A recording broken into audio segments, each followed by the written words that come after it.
today with all this, the world politics that is happening, the geopolitics, it seems like India has a say in most issues today, and India is everybody's friend and nobody's enemy. And it looks like a tough walk for diplomacy. And you had a brilliant word for it. It's called deaf diplomacy. I learned it today. What are you making? Why is India currently getting the position that it deserves? Is it purely political willpower, people who are representing India on an international stage, or is it the new business opportunity that India is creating for other nations? What is happening there? All of it together. Okay. Because, as I said, you can't become a power that people will listen to you unless you have something in you. Mm-hmm. And that is something India has, apart from just the huge population in the market. Mm-hmm. But we also are now into a lot of our inventions which are happening globally. I mean, you see the global leaders who are there, quite a few of them are Indians. People are respected because Indians abroad, and I've been many places, Indians don't take part in the local politics. Okay. Very rarely you find, an odd senator in US or maybe an odd somebody here and there.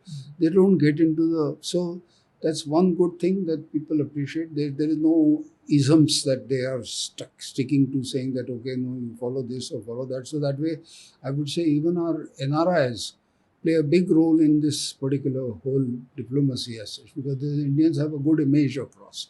Even when you go to Arab world, and I have good friends in Oman and things like this, we prefer Indian labor.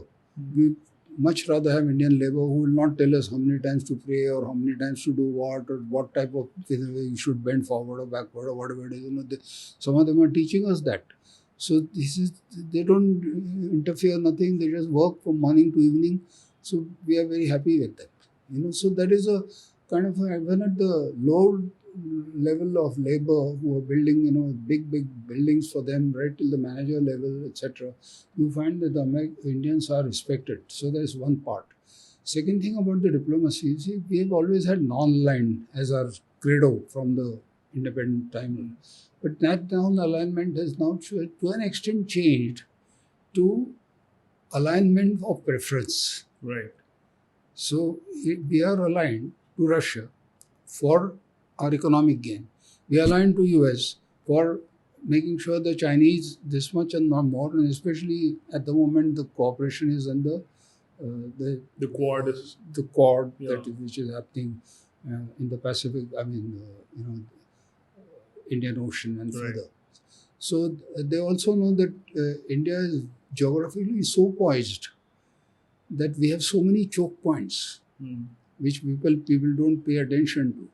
We have an aircraft carrier in Andaman Nicobar, fixed aircraft carrier. It's a land, and we are developing, already there are 2 airfields, we'll be developing more.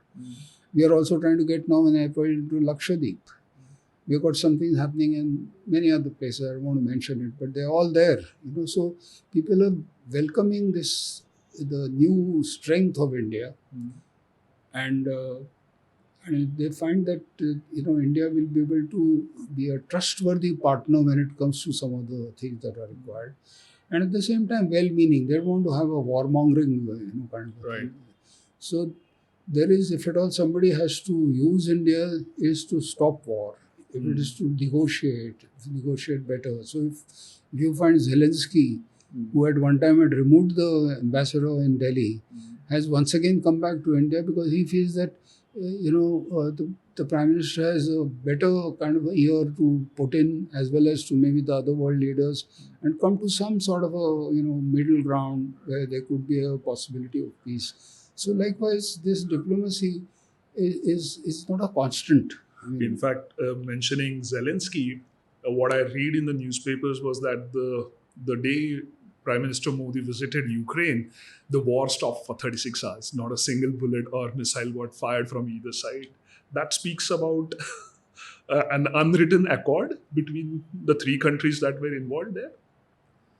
You're right. I mean, and to be able to get all our 2,000 students, not a joke. Yeah. They came via Poland. They came via Russia. The Russians allowed to the Russian side.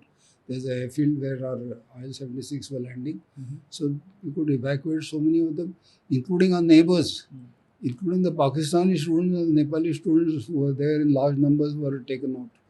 But that's the way the Indian diplomacy has been able to make sure that we don't take a stand unnecessarily. But we don't take now bullshit unnecessarily Right. also. So we're more confident about our existence today. We are certainly confident, Yeah. there's no doubt.